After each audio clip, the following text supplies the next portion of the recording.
Hi everyone, Carolyn here. Welcome to your Friday EBlast. A little early this week because believe it or not, Amanda is taking a day or two off.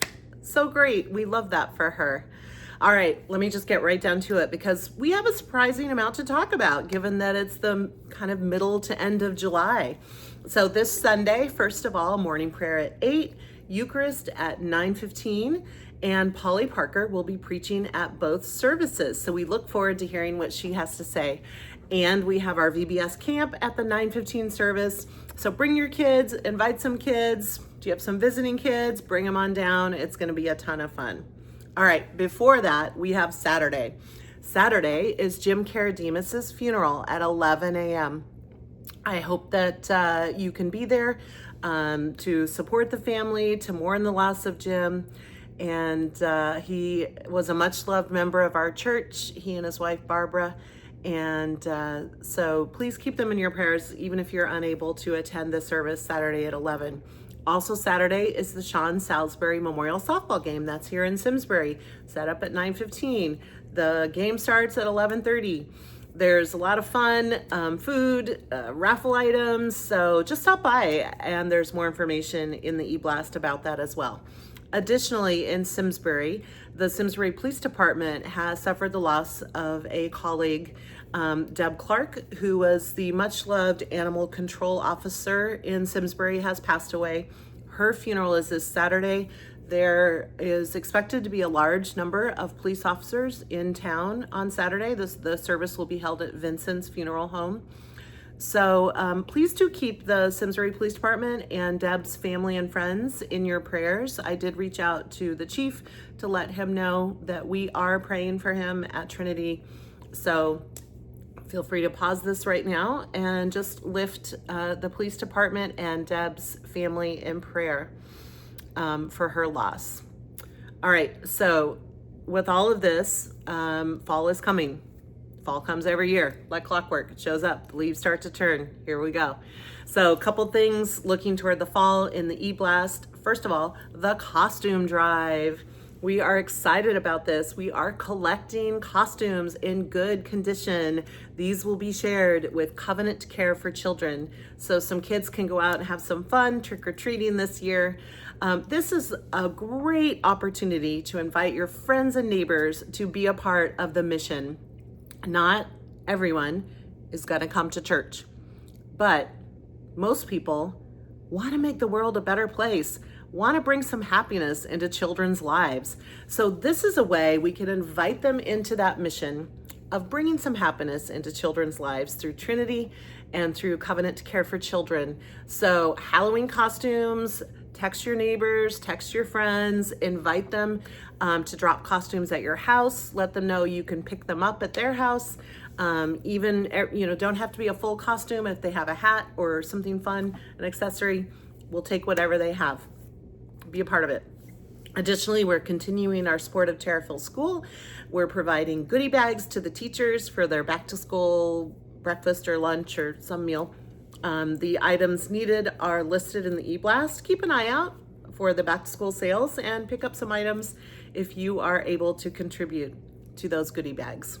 All right, I want to talk a little bit about innovation. So when I'm not making EBlast videos, I'm a product manager. That's why I was in Chicago last week. I was talking about stuff related to work. And so as a product manager, innovation's a big part of that, right? We're constantly like iterating, getting feedback, testing and learning, figuring out what's working, how to make things better. And I love bringing that to the church as well. So when 2020 happened and I became senior warden, we had one vestry meeting and then the entire world shut down for the pandemic. So luckily, we happen to be a very innovative church, and perhaps some of you remember some of the ways that we pivoted instantly to keep our community together, creating neighborhood groups. Remember outdoor church with our little chalk boxes so we wouldn't get too close to each other. Maybe you remember the drive-in church where we listened to Paula playing the organ on our car radios and got our little to-go cups of ashes as Taylor stood on a bench and and officiated the service. Maybe you remember Christmas Eve, where the weather was going to be bad on Christmas Eve. So we did Christmas Eve the day before Christmas Eve, outdoors, Taylor up on a snowbank, our pianist freezing fingers playing the theme from Peanuts during the sermon. There was so much happening, and we were trying new things all the time. And it was a faith building time for me, for sure. And I think for many people, as we realized that we could do things differently and still be a community who is growing disciples and worshiping the Lord. So innovation, so important, especially as the world changes so rapidly.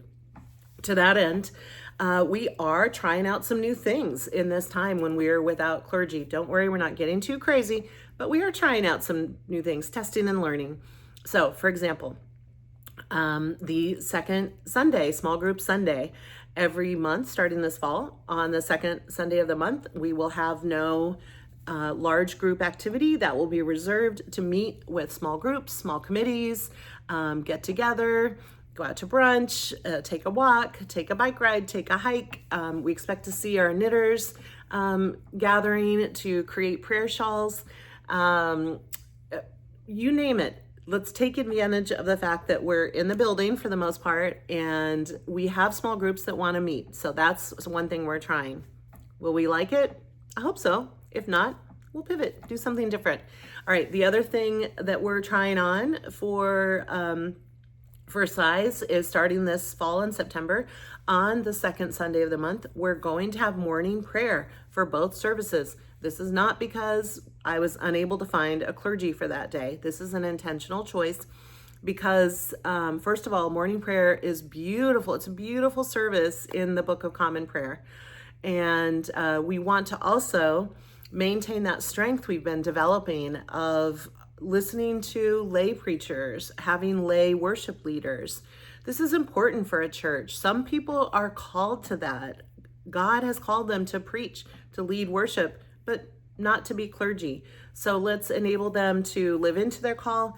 And this is potentially a gift to our future rector as well, who can maybe perhaps take a Sunday off every now and then if they're sick or need to be somewhere else, and we can fill that role within our church. So we're excited about that. That's also the second Sunday of each month starting in September. Will the new rector continue that? I don't know. They will have their own ideas, and we will pivot if needed, but that's something we're going to try. Something else we're trying is shifting some of the service time starting this fall. Don't worry, 8 o'clock. Yours is staying at 8 o'clock. What's happening is with the later service, which currently starts at 9:15, what we've heard from visiting clergy is that it's almost impossible to finish that service at 9:05 and start the service on time at 9:15. As a result, things get pushed back. There's a lot of activity that it's hard to fit in during the two services, right? With the music team setting up, with the altar guild resetting the altar. So we are moving that second service to 9:30 starting in September. Let's give a little more wiggle room. Let's start on time and end on time. And will we love it? Maybe, maybe not, but we're going to try it on. So give me your feedback about what you think. Innovation, trying new things, so important in a church because the world is changing. God is the same. The world keeps changing. So we adapt as we go. There are a couple of opportunities if you personally are interested in learning more about innovation in the church. I'm a part of something called Tri-Tank, which is an Episcopal Innovation Lab. They send out a regular email updating on some innovation activities that are happening within the Episcopal Church, some experiments, and you can join in, be a part of those, answer surveys, etc. It's pretty interesting. They also have a podcast. So if you'd like more information about that, let me know. I'm also signed up to participate in a virtual conference at the end of August about AI in the church, artificial intelligence. This is definitely something that as a person of faith, we should have a point of view on. In some ways, I have a love-hate relationship with AI. Wow, it makes life so much easier.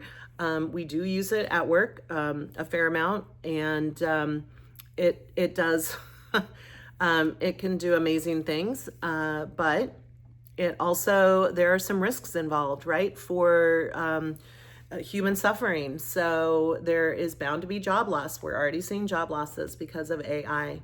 And there's an impact on human cognition. We're already seeing studies about how people can't write, put thoughts together, extrapolate information from things that they've read and repurpose that in new ways due to the reliance on AI. So there are some concerns with it. Additionally, there are environmental concerns. You probably read how much clean water is required for AI data centers. So it is important that as a church, we have a perspective on what are the issues around AI and how do we want to intentionally use it or not use it as we move forward. So if you're interested in that conference, let me know. I'll send you a link. I think that's it. Let's innovate. Let's go forth and love and serve the Lord. And I'll see you this weekend. Bye-bye.